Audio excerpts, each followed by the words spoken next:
Welcome one more time to the Uncolored Podcast. I'm Kevin Metcalf, and we're going to do it one more time, believe it or not. You know, my dad had a rule when we were growing up. His rule was, when you get out of high school, up until high school, we're going to take care of you. You don't have to worry about it. My mom and dad worked, 90, 50, 100 hours a week. My mom worked, she worked a midnight shift at San Jose Hospital. It's gone now. It was down on 13th and Santa Clara. They've gotten rid of it now. And my dad was at Lockheed, and they both worked opposite shifts all the time to take care of us. And they told us, you never have to worry about anything. We're going to take care of all of your needs. He says, but when you get out of high school, you got an option. He goes, you can stay here if you're going to school and or working. He goes, but if you don't have a job and you're not going to school, you're out on your own right after high school. That was his thing. So when I graduated, and I have to say graduate, I really, my diploma wasn't really any kind of a, declaration of anything that I had accomplished in high school. It was more like a bargaining chip for me to get the hell out of there. I graduated with like a 2 point, something horrible. I think my diploma was basically, listen, you could probably do with another year or two of high school, but we would just like you to leave. If we give you this thing, would you leave? We've tried everything we could, and there's really no hope for you here. Just get the hell out. Don't tell anybody. That's what my diploma was. Just please leave. And it was more like a declaration that yes, we went here. It'll tell people my diploma was something that said, yeah, he went to school here, and we're sorry. That's all it really meant. That's a more accurate interpretation of what my diploma meant. So when I got out of high school, I went to San Jose City College for a couple of years. And the only reason I went was, one, because that was the bargain that my dad had. I didn't know what the hell I wanted to do after high school, and all my buddies were going to college. So I went to college for a couple of years, ran track at City College, and I got a job. Worked at Mountain Mike's Pizza over on King and Capitol Expressway at 18 years old, 17 and a half, turned 18 later on. And the cool thing about it was, for the first time, I had two things that I never had. One, a bit of autonomy. Because mom and dad, they say, hey, listen, you go do what you need to do. We're not keeping tabs on anymore. Whether I went to school or not, it was all on me. And I had some money.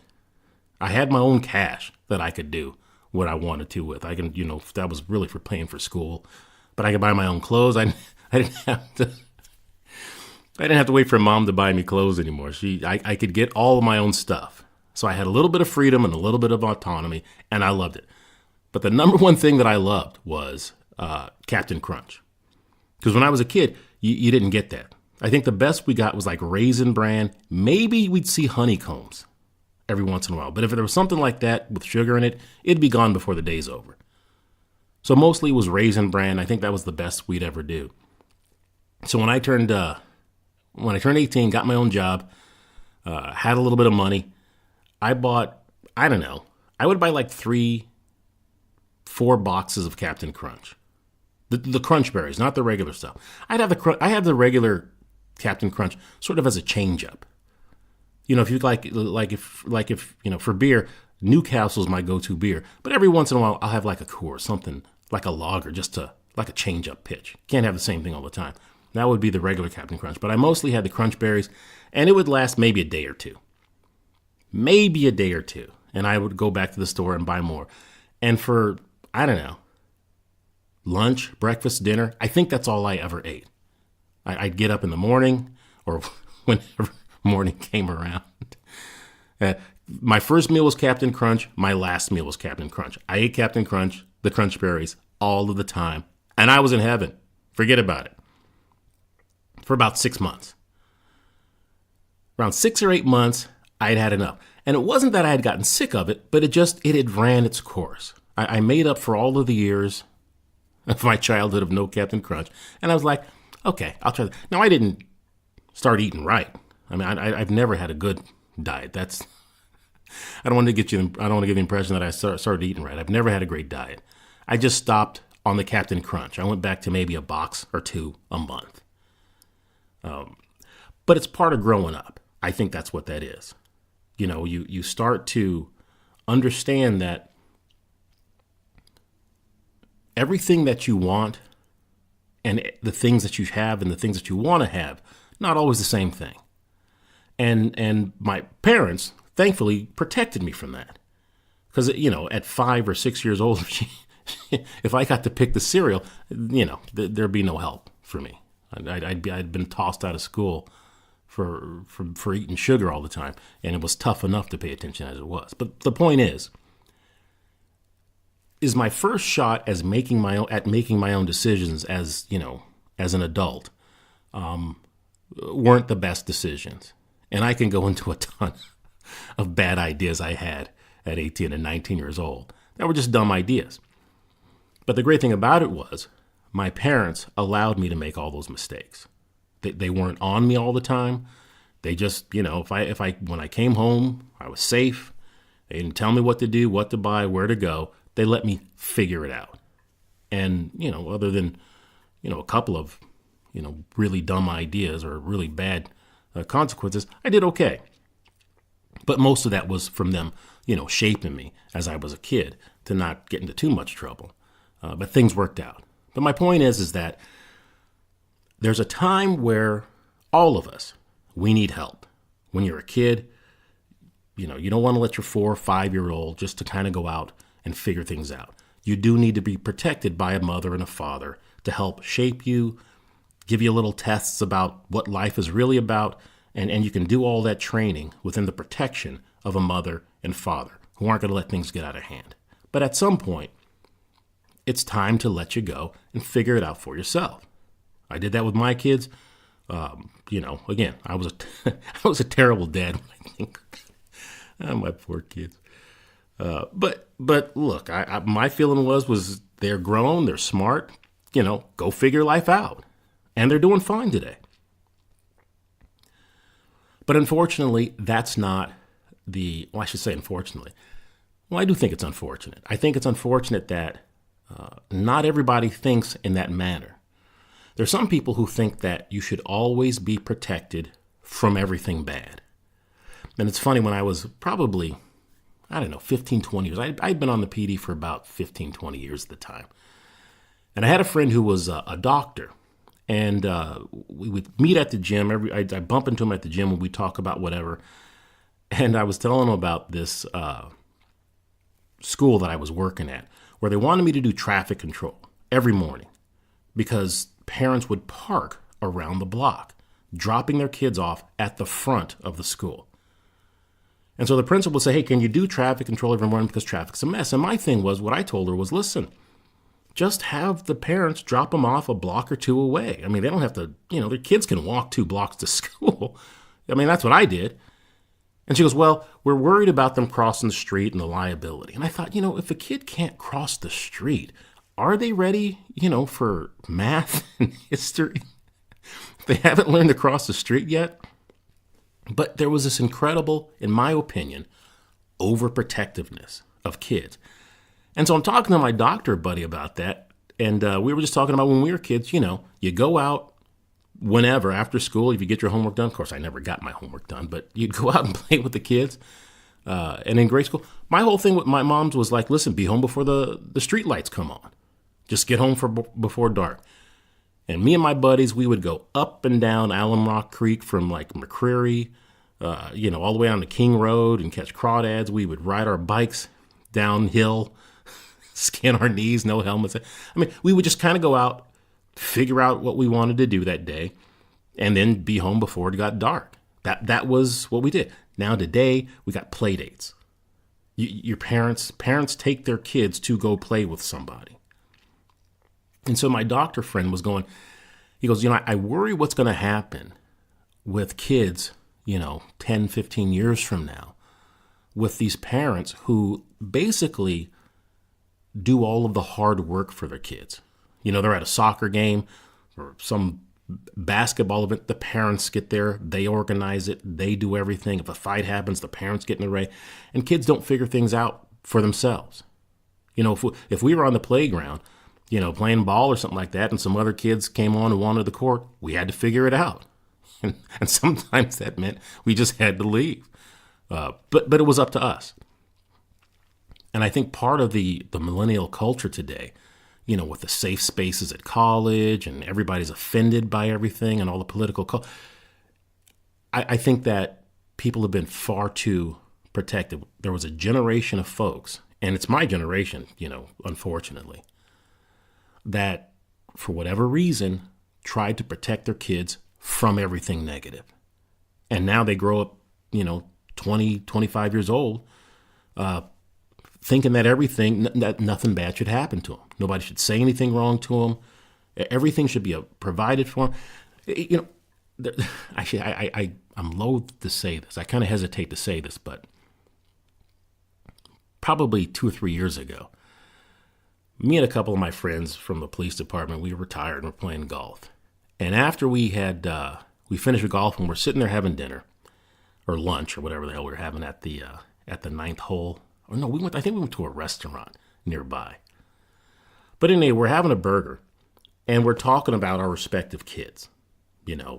They've got kids in their teens, some young kids. And one of the guys was telling me about his kid who he had to discipline because he wasn't taking care of his chores around the house. And he was talking about how he had come home, the dishes weren't washed, so he picked up all the dishes, put them in his kid's room, and disconnected the internet, and told the kids, say, hey, you gotta, until you clean up the kitchen, you can't go on the internet. My response is, that's what you have to do sometimes. You got to be tough with your kids, and you got to take away some of their privileges sometimes. When they're 15, 16 years old, those are the lessons that they have to learn about responsibility. Then he told me the kid's 25 years old and has a college degree, living at home, still being disciplined by dad. And I was shocked. And another guy sitting there at the table, same thing. His son was smoking weed in the house. He's in his 20s. And my question is why have you not kicked their asses out on the street? If they're going to be 25 years old and living in your house, why are you dealing with them like they're 10-year-olds? It's because for some reason, I don't know what the hell happened to my generation of people. We coddle these kids and protect them from everything. And so here was what I told them. I said, look, and I know I'm not supposed to be telling folks how to raise their kids because I wasn't the best father, but I said for both of you guys, I'd boot them both out. And here's what I would do. I told them, I said, listen, I would talk to the kids, tell them you love them, right? You care about them, and tell them you got 6 months to get the hell out of the house. And in 6 months, you're going to be gone. That gives them time to get a job, meet friends, do whatever they need to do to find another place to live. And I said, I guarantee you boot them out in 6 months and then tell them, in a year from now, we'll talk about your experience. And if it's not going well a year from now, we'll see whether or not you may want to come home. No guarantee, but we'll talk about it. I said, I'll bet you that if your kid at 25 years old or 20 years old was able to finally go out on his own and see what life is really about, they'd never want to come home again. Because they could see what it's like to make your own decisions and to meet your own people and to not be taken care of all the time. Listen, there's something cool about being responsible for yourself. You're going to make the mistakes and you're going to take the responsibility for it. But there's also something, in my opinion, incredibly liberating about having obligations to just yourself. And it seems to me that one of the best things between 18 and, 20 or whatever when you get married is that you're really just taking care of yourself. You're learning about yourself. You're making mistakes that don't affect anybody but yourself. You're learning what rules are going to work, that are going to make you more successful, and you learn to deal with some failures before you get into another relationship. And it seems as though there's a whole generation of kids who've been deprived of that. because they've been taken care of by their parents. Now, I didn't mean to launch into a big whole parenting thing because, again, as I say, I stunk as a dad. I was I was horrible. I feel bad for my kids. They're great kids. I love them. But, I could have done some things different. But my point is that not only as a microcosm does that occur, but I think as a society at large, there's those two dichotomies. There's a society that says, hey, leave me alone. I got this. I can take care of myself. And then there's another society that says, nuh-uh, you're a bunch of idiots. You're not going to make the right decisions. And you need government to make all of the decisions for you because you're stupid. Those are the two ideologies. One of them is a free market system economically, and the other one economically is a socialist system. And the socialist system says, we're going to make all the decisions so everything comes out right for you because you're a bunch of dopes, is really what I think it is all about. And as I said before, I started the podcast in my first podcast outlining the whole idea behind this. And I do think this really does revolve around two ideas of your relationship to the concept of God. And I know it may not seem to make sense, but one of those relationships is to go out as an individual and figure things out. The other relationship is to be protected from all of the troubles that can happen in life. And the struggle between those two, I think, is where a lot of the conflict arises. So I just wanted to read this little article that I came upon today. It's on a website called Quorum. It's not Quorum, it's Quora, Quora. And it talks about the difference between, or basically it tries to identify or rebut an idea about libertarians, because one of the problems that socialists have with libertarians is the criticism of libertarians by socialists is that libertarians are selfish and greedy. And again, libertarians are like, listen, leave me alone. I got this. I'll figure it out. Socialists think that no. You have to be taken care of by a government. You can't go off on your own. You have to do the same things everybody else is doing. One government.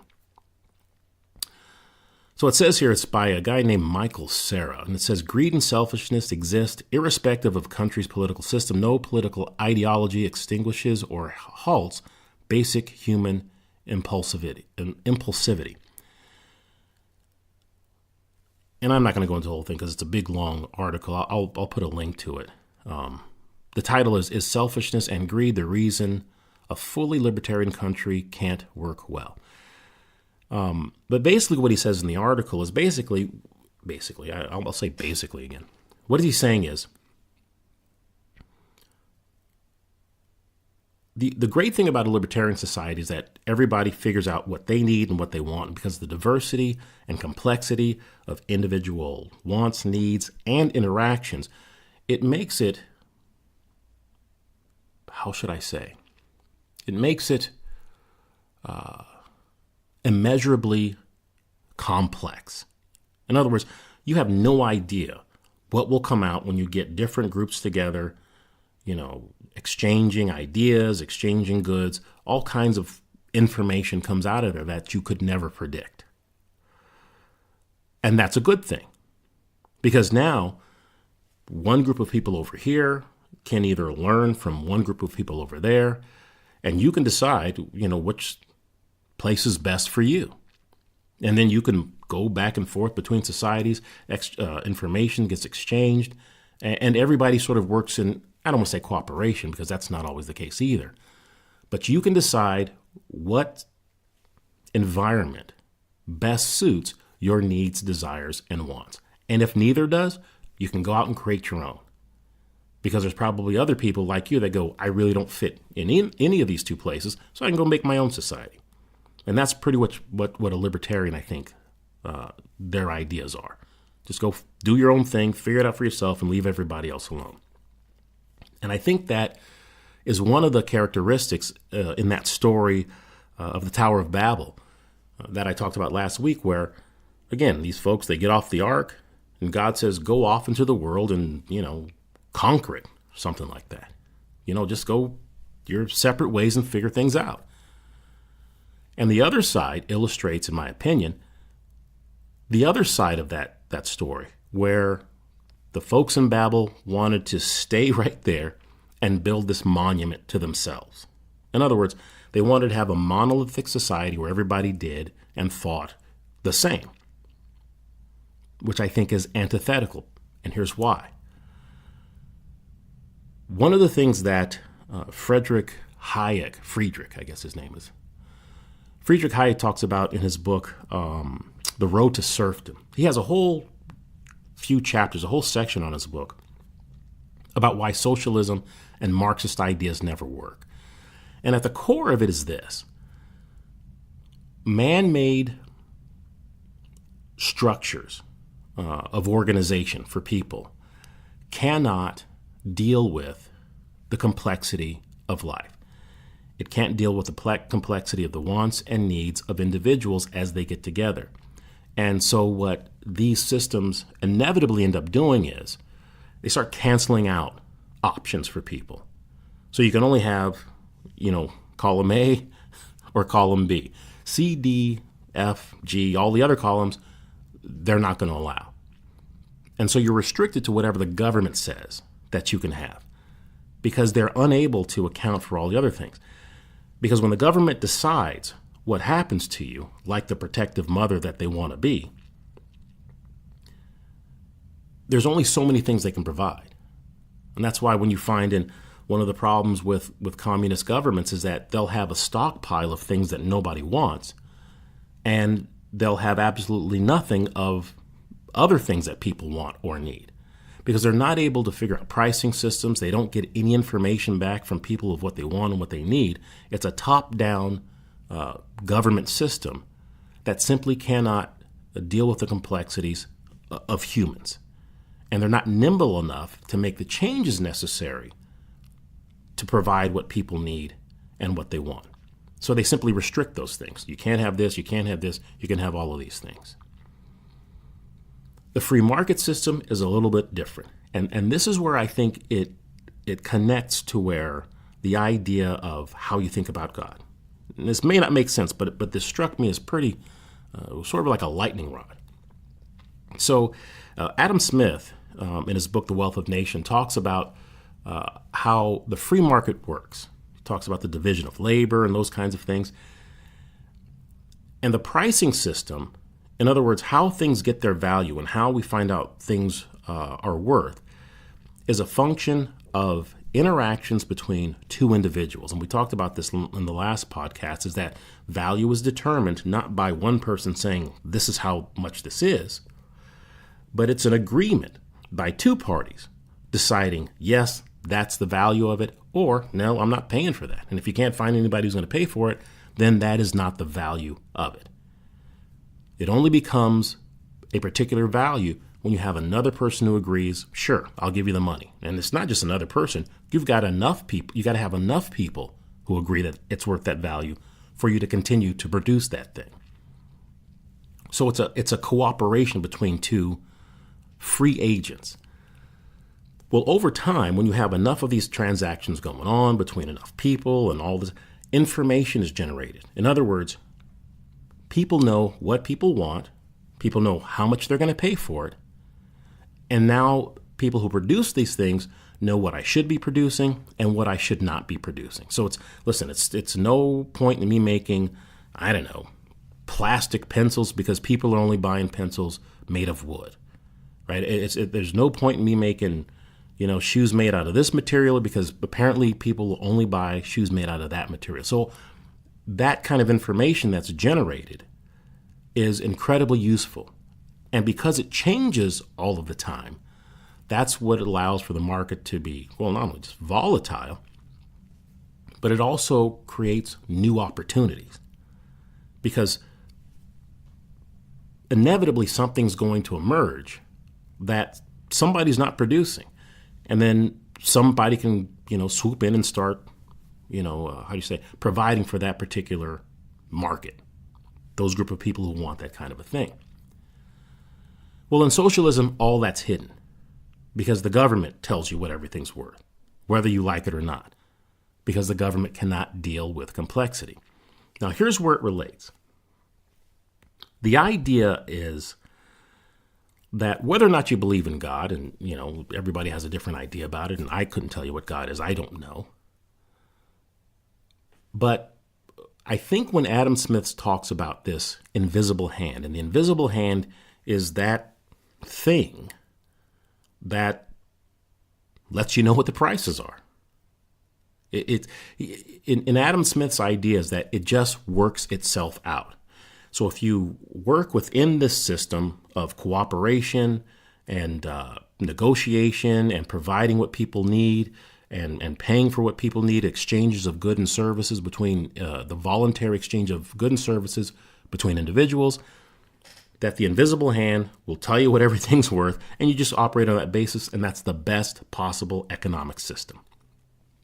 Now, here's what I think. I think that invisible hand is God. Now, I don't think Adam Smith is saying that the invisible hand is God. What I'm saying is, and this could be a crazy, nutty idea, but what I think is that there's the invisible hand suggests some entity, something that we have to do with, that we have to work within. And if we work within it properly, things work out okay. But when we do something like what socialists like to do, what Marxists like to do, is usurp the power of that invisible hand, meaning put a human being in the place of the invisible hand, telling people what everything is worth, things go to shit. And we've seen that in country after country all through the 20th century. That socialists and Marxism, they cannot deal with the complexity of a market, of human existence the way a market system can. It's just impossible. And that's what Venezuela is dealing with. That's what happened in Venezuela. That's what happened in Cuba, China. Listen, India at one time was like this, rich, opulent country before World War II. And then, Gandhi comes in, and Gandhi was an amazing political leader. He was just an idiot when it came to economics. And Gandhi and his successors went the socialist system, and now India is an economic toilet. It's a crap hole, India, economically. And it was once one of the richest countries because socialism destroys economies all of the time, everywhere. And I know everybody goes, oh, what about the Nordic countries, Sweden and all that? Who's the guy that does the, what's his name? He's a Swedish dude, Johan Jurgensen or something like that. Hold on, let me. It's Johan Norberg. He's a Swedish economist, and he talks about this. This is what he says about Sweden being a socialist country, because that's what everybody seems to point to. Here's what he says. Johan Norberg made this documentary because he wanted to set the record straight. Sweden is not socialist because the government doesn't own the means of production. To see that, you have to go to Venezuela or to Cuba or North Korea. But we did have a period in the 1970s and 1980s when we had something that resembled socialism, a big government that taxed and spent heavily. And that's the period in Swedish history when our economy was going south. And this is a part in Johan Norberg's documentary that I found surprising. Pippi Longstocking, I don't know if you remember that. I think they did a remake of it recently, but when I was a kid, Pippi Longstocking was a thing. And I had a huge crush on Pippi Longstocking. She had these braids that went... I was a dork. She had these braids that went, I don't know, sideways, but she'd go on all these cool adventures and stuff like that, man. I was so in love with Pippi Longstocking, but I didn't know it was a Swedish thing. But this is what happened to the writer of the Pippi Longstocking stories under this socialist economy that was supposed to be so great. Astrid Lindgren, who wrote the very popular children's books, Pippi Longstocking, for instance, she was a social democrat, but she had made a lot of money from her books. She found that she paid 102% in taxes. And then Johan goes on about what they did in Sweden when things turned to shit, as it always does. I mean, it always happens. It always happens. So this is what happened in Sweden.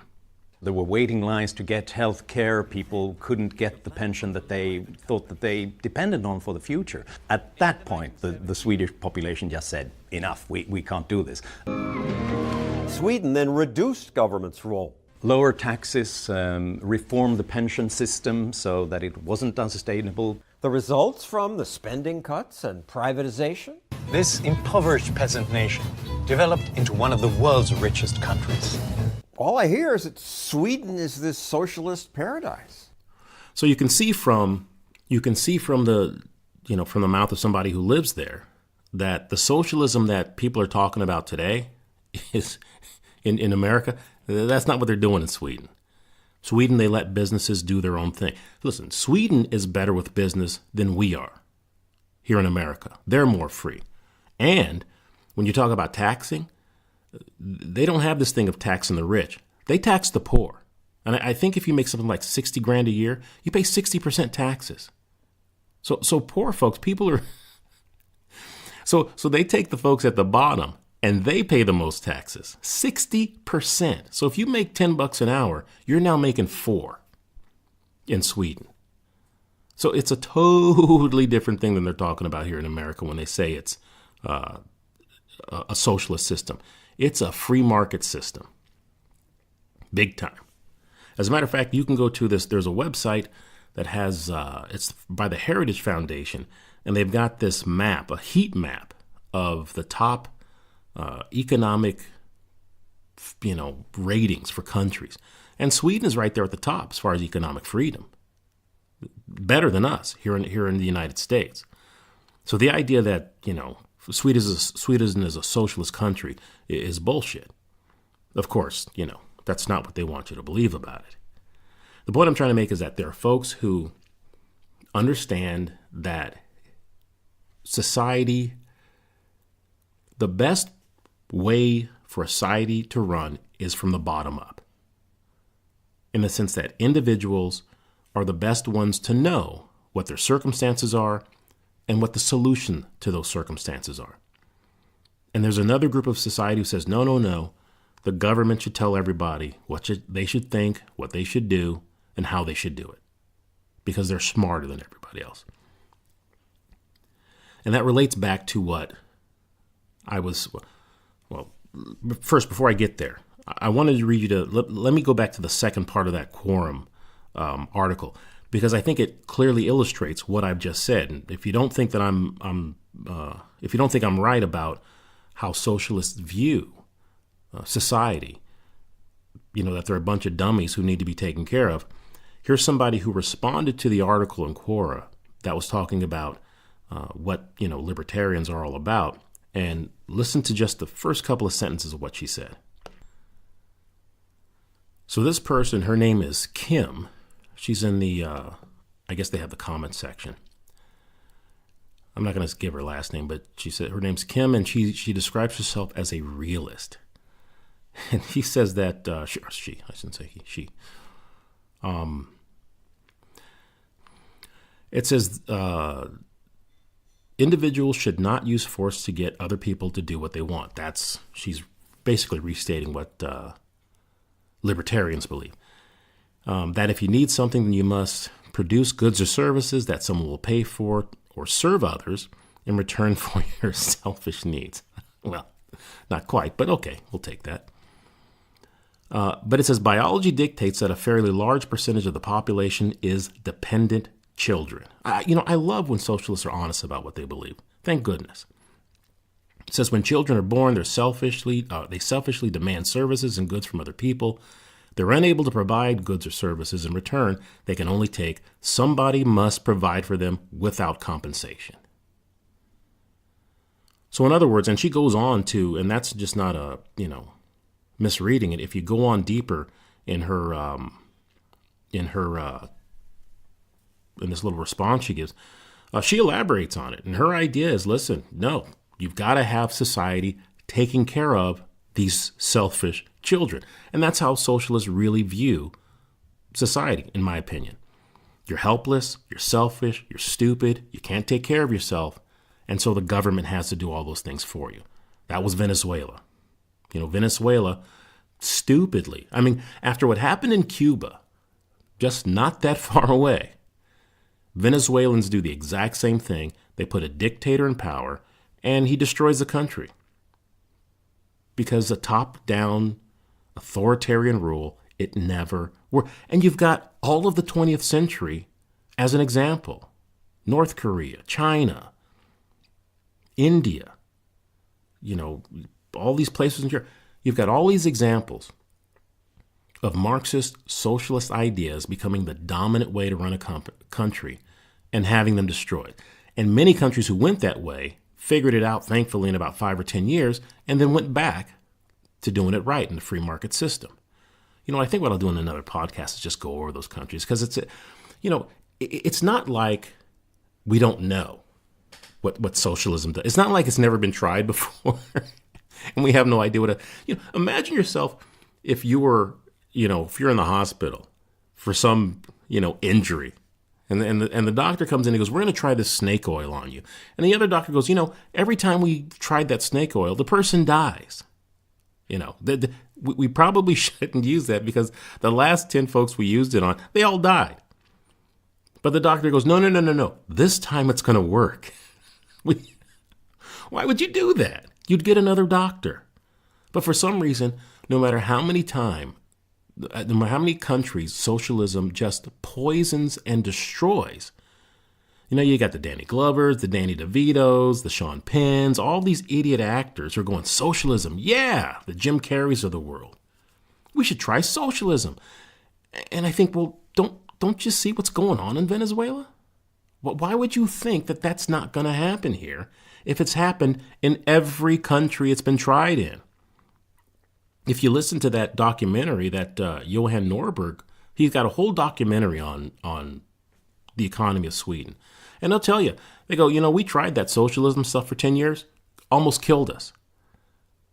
Because before that, in the 40s and 50s, they got rich on free market ideas, free market enterprise. They got rich. And then, as always happens when a country becomes rich and prosperous, the socialists move in. And they want to siphon it off. And Johan Norberg says, yeah, we tried that for about 10 years, almost killed us. And then we went back to the free market system to let businesses thrive. And look at us now. Everything's great. And we got the poorest people to pay most of the taxes. That's pretty damn good if you can get that going. I certainly don't want to be a part of it, but I don't know how they could do that. So anyway, all I'm saying is socialism is it's a religious movement.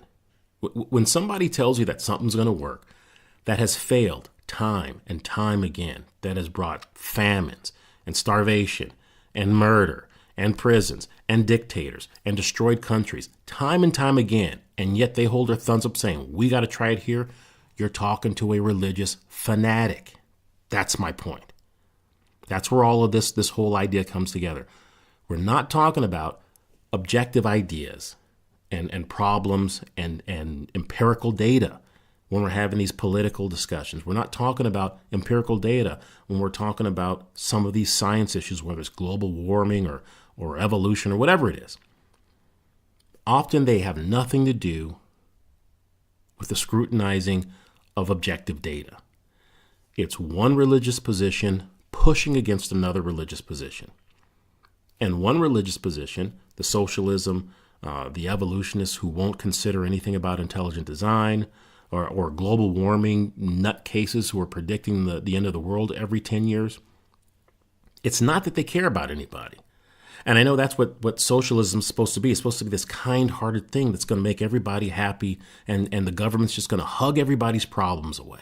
That's the way it's always sold. But it's never about helping anybody. It's never about caring about anybody. It's always about control. It's a group of people who need control over the lives of other people because they don't think that those people are running their lives the right way. It's not enough that they, have control of their own lives. That's not enough. They want control over someone else's lives. They want control over someone else's resources. They want control over someone else's thoughts, their ideas. They want control over everything. And all of these systems, in my opinion, are simply a mechanism to obtain control of a society. That's it. So, I'm going to end with that. That'll be the first part of the podcast. I'm going to come back in a second with the uncolored sports segment of the podcast. Thanks for listening. Please subscribe on the iTunes, Google Play, and Podbean, and soon to be open on some other, I think Spotify I'm going to go for next. But thanks for listening. I'll be back in a couple of minutes right after this break, and this is Kevin Metcalf, and this is the Uncolored Podcast.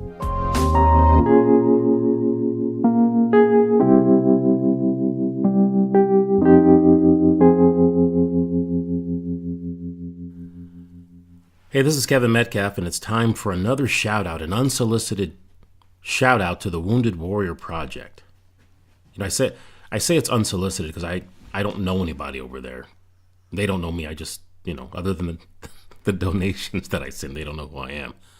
And I could be breaking the law for all I know. Or they just may, on the 1,000,001 chance they could win to this program and want to immediately disassociate themselves with me, send all my money back. But they're a great organization. They help veterans reclaim their lives after fighting for us physically, mentally, emotionally. They got a lot of great programs. They do a lot of great things for the veterans who are out there fighting for our freedoms, risking their lives in all places around the world. So if you've got time, resources, whatever you can throw their way. I know there's a lot of great organizations looking for your time and money, but I think the Wounded Warrior Project is a really good place. Doing great things for the veterans. So that's it. That's it.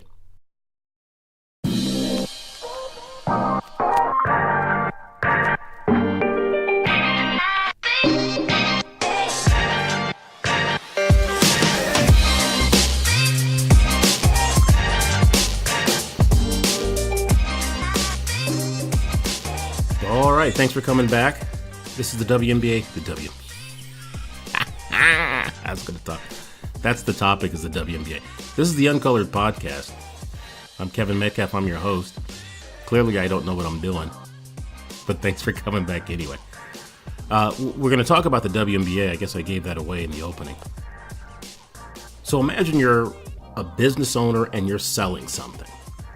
Whatever, we'll call them boxes. You're selling boxes. And you've got two kinds of boxes. Different in whatever way. Color, shape, size, texture, whatever it is. Well, I guess it's a box. It has to be the same shape. But let's say for some reason they're different. Okay. And you go out to the market, wherever to sell your boxes, and you have box A type on one side, and then you have box B type on the other side, and you put your stuff out there and you watch what happens. And over time, as the day goes by, you find out there's a long line for your A-type boxes, right? And the B-type boxes, hardly anybody wants them, okay? That's incredible information. That's the thing you miss in a socialist style, system. A socialist style system blunts any kind of information about what people want. In a socialist economy, you're forced to watch whatever the hell they put out there. And if you don't like it, they call you names or put you in jail because you mentioned that you didn't like it, that it was crap and you didn't want it. Because socialist systems really don't care what you want. So you're at the market. You find people love box type A. Apparently, for whatever reason, box type B, they're not into. Okay, so you take that back. Now, here's what you would probably do if you wanted to be a successful business owner.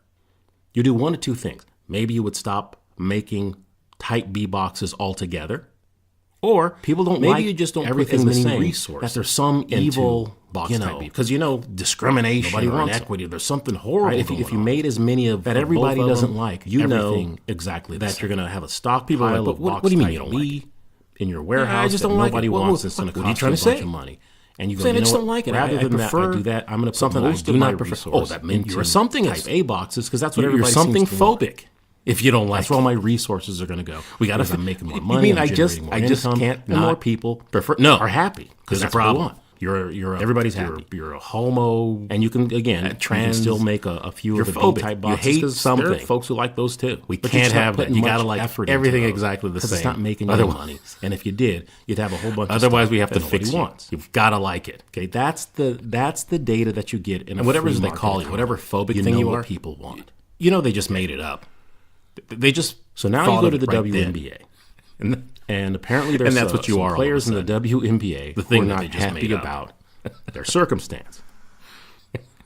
Seems crazy. So I'm going to read you a that couple just of can't comments like from some of the people, some of the But no, if you're in this players, this some justice former thing, if you're in the social WNBA justice, players, you got to they- like They everything seem to think that they're exactly getting the same. jobbed, that there's some Or they're coming after you. something You going can't go, on. you know, I really like the NBA, and which is WNBA, another what are you insane kidding me? thing about.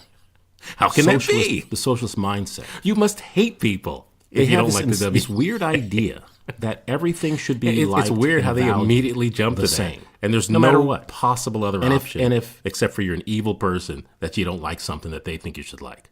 And they got to fix you for it now. Oh, jeez. Now, clearly, the thing with the WNBA and the NBA is that people prefer the NBA more than they prefer the WNBA, which is why the NBA gets millions of dollars, great TV contracts, shoe deals, merchandising, all that stuff.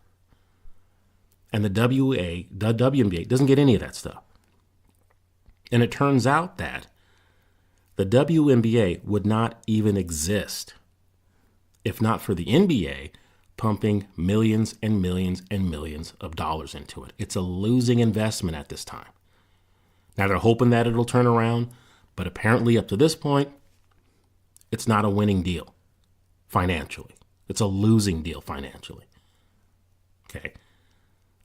But apparently the WNBA players are a little upset with that. So let me read you some of the comments of the WNBA players who aren't happy with their particular circumstance. So here's a young woman named, I guess, I'm assuming she's an NBA player, current or past, Kelsey Plum. Her tweet is, "I'm tired of people thinking that us players are asking for the same type of money as the NBA players. We're asking for the same percentage of revenue shared within our CBA. NBA players receive around 50% of shared revenue with their league, whereas we receive around 20%. Now, listen, that sounds like a pretty valid complaint, right? That the NBA players get 50% of the shared revenue, and they receive about 20% of the shared revenue. Here's the problem. The NBA makes revenue. The WNBA makes no revenue. Okay, they're subsidized. I don't think that's how you say it. They're subsidized. What that means is they're not making money. The NBA is pumping millions. They're paying the salaries of these players. They're not getting money from the income generated from the WNBA. They're getting paid because the NBA is paying them in this losing venture that they're a part of. So 20%, that's a lot of money because they're paying the operating expenses for the league, for the WNBA. They're paying the operating expenses. They're paying the coaches. The NBA is paying for everything, right? In the NBA, the money that they're paying the players with are coming from TV contracts, jersey sales, tickets, all that stuff. So the NBA players are sharing in the revenue. Okay, what the WNBA players are sharing in is the subsidies, the money that the NBA is paying them. So to expect 50% of that, you can, but it's not a realistic expectation when you generate no income. That's the problem with that thinking. But again, apparently economics is not a thing if you're in the WNBA. I shouldn't. I'm sure there's a lot of NBA players, WNBA players who aren't thinking this, so I shouldn't paint with a broad brush. I'm only talking about these particular players who seem to have a problem.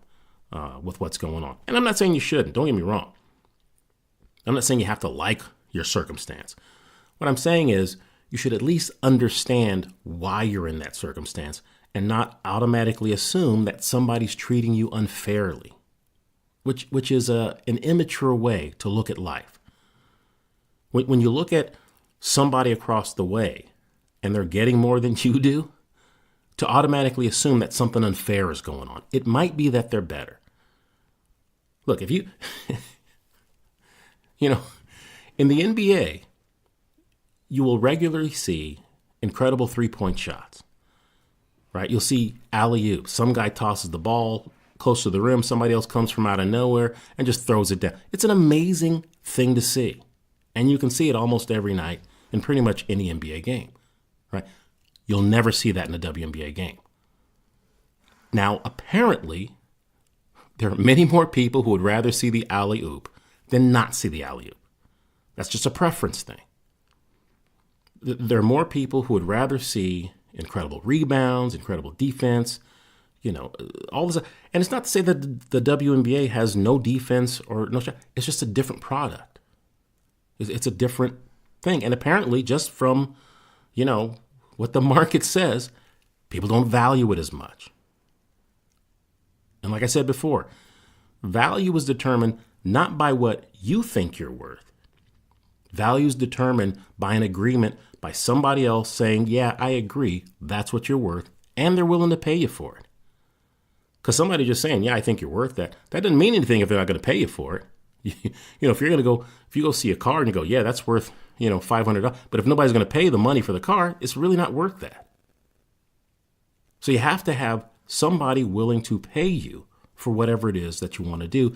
And apparently in the WNBA, nobody's willing to pay for that.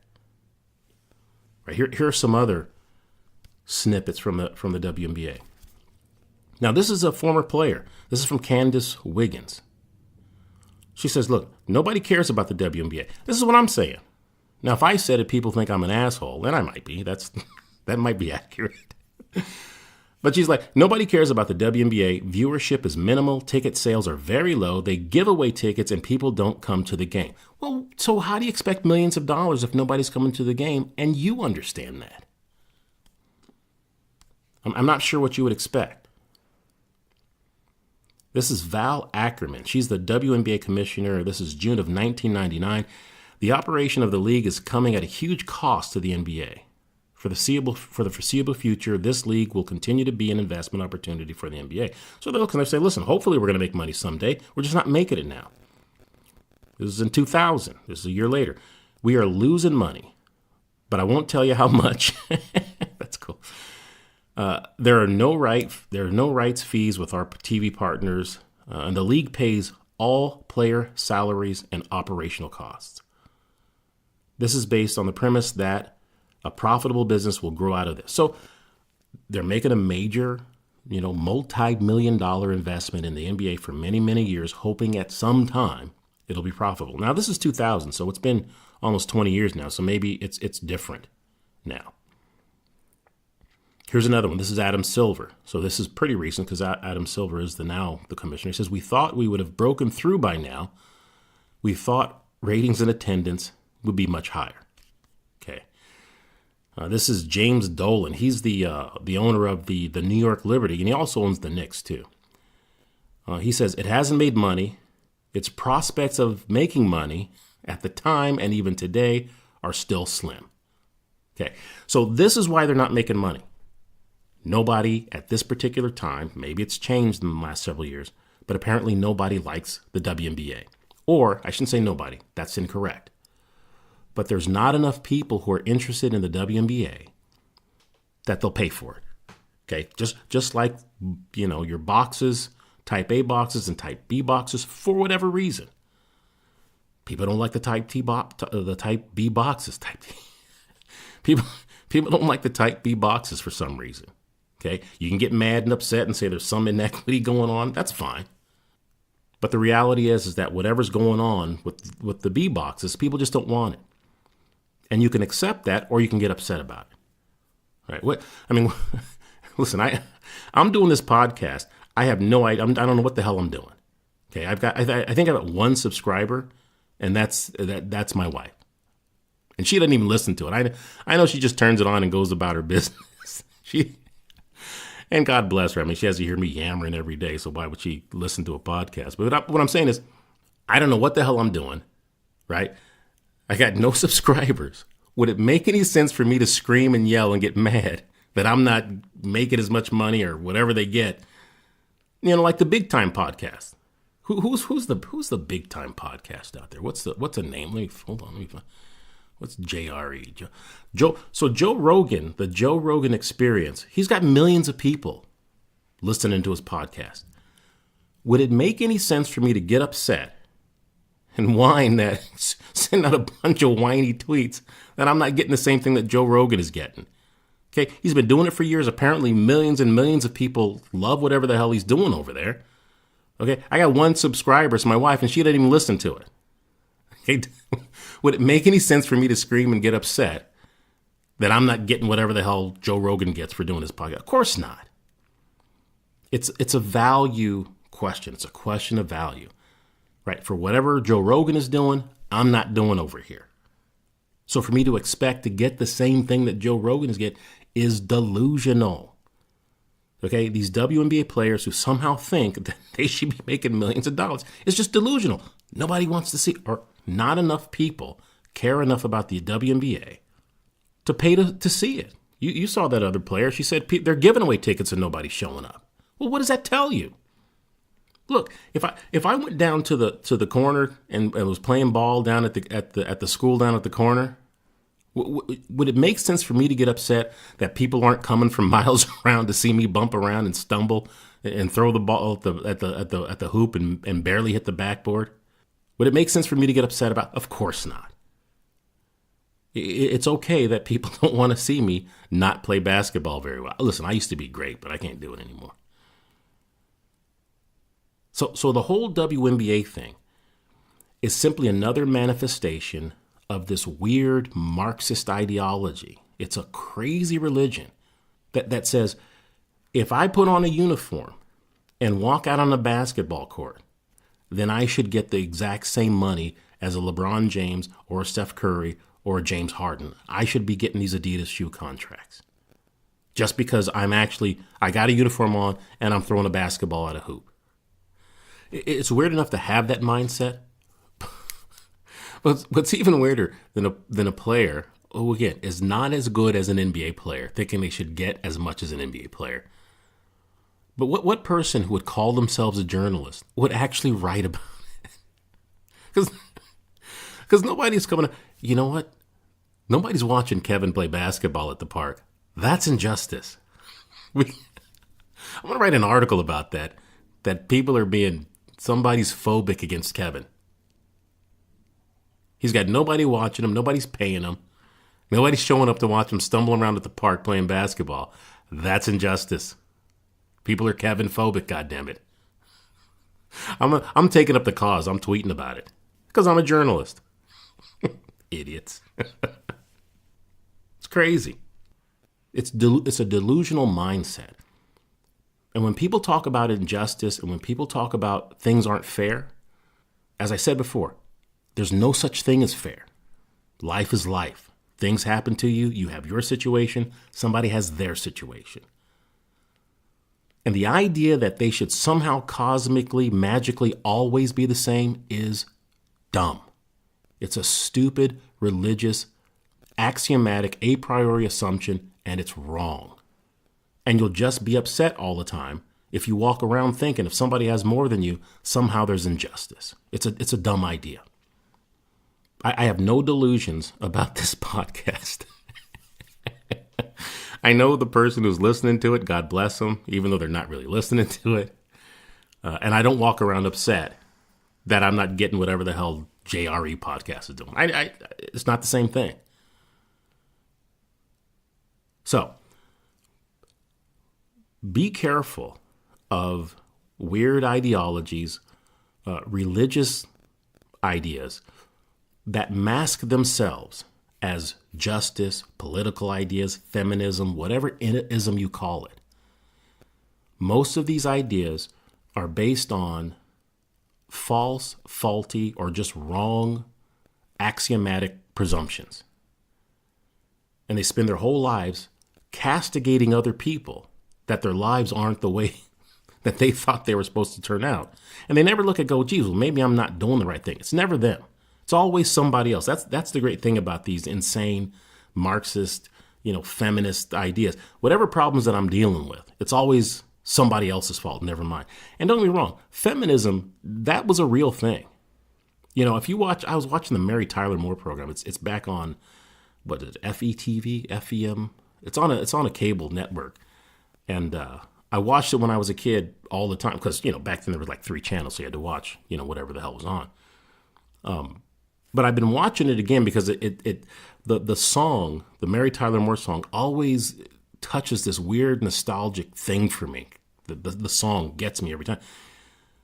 And so I watched the show, and I'm telling you, there are times where they just have these outrageous things. Mary was so Lou Grant, he's the boss, and he was going to get a new job. He got promoted, so he had to give his job as producer of the news show to somebody else in the newsroom. And he goes, I'm not giving it to you, Mary, because you're a woman. Right? And everybody laughed. It was a big laugh track. It was a funny thing. She walks out. And I thought, it would be impossible for that to go on. But people would piss on themselves if they heard that today. Right? But in 1970, listen, there was a glass ceiling for women. Women were not treated equal to women. It was a thing. So I'm not pretending like, hey, it was all magic and mysticism. Yeah, there was a huge glass ceiling for women in the 70s. But for a WNBA player to be upset that a game that no one will come to and no one will watch is somehow should be earning the same thing as a league that makes billions of dollars. It's a delusional, religious, nutty ass idea. And they should stop it. They should stop it. And it's not even all sports for women. Look, I'll tell you, I'll watch women's tennis probably more than I watch men's tennis. Right? There's only 2 guys in men's tennis that I watch. It's the guy with the hair. They're like there's a tall, skinny guy. I can't remember his name. But Djokovic. I like Djokovic, right? And Federer. And Federer's on his way down. But after Djokovic and Federer, there's really nobody to watch in the men's, league. I barely watch it. But in the women's, there's a ton of great women to watch in tennis. And it's a better game. The men's game, they stay at the baseline all the time. Women, they've got all kinds of cool moves that they use. So it's not that women's sports is always, is not as good as men's sports. Tennis is a great sport, women's sport to watch. I think golf is the same way. I like women's golf better than men's golf. I used to watch men's golf all the time, but now that Tiger Woods is in it, I hardly watch it anymore. When Tiger Woods was playing, I watched every golf event every week. Now that Tiger Woods isn't in it like he used to be, I don't watch it as much anymore. Women's golf, I watch it all the time. Well, not all the time, but I could watch it just the same. So it's not that women's sports are no good and men's sports are always better. It's just with this NBA thing. Men can do things on the basketball court that women simply are not able to do. Now, that doesn't mean that for all women. I bet you there's probably 1 or 2 women who are in the WNBA who could probably get a 12th or 13th spot on an NBA roster. Because there's some dudes on the NBA roster who I wonder why they're still in the NBA. So I imagine there's a couple of women who could probably play in the NBA, but that's what you'd have to do if you want that money. Go play in the NBA. If you want NBA money, go play in the NBA. And if you can, more power to you. I'd watch. If a woman could do the same things on the basketball court that the men were doing at the same level, I'll watch. I don't care. But if you're not, don't expect the same thing that they're getting. It's a different product. People like the NBA better. They don't like the WNBA as much, if at all. At least not nearly to the same degree. So all of these complaints simply indicate delusion on the part of the people who are making these complaints. That's it. All right, that's enough. Keep your minds right. That's it for this week's podcast. I'll come back next week with another podcast number 7. Thanks for listening. You can subscribe to the WNBA. You can subscribe to the Uncolored Podcast on iTunes. What else? Google Play and the Podbeans. Thanks for listening. My name's Kevin Metcalf. I'm the host, and this is the Uncolored Podcast.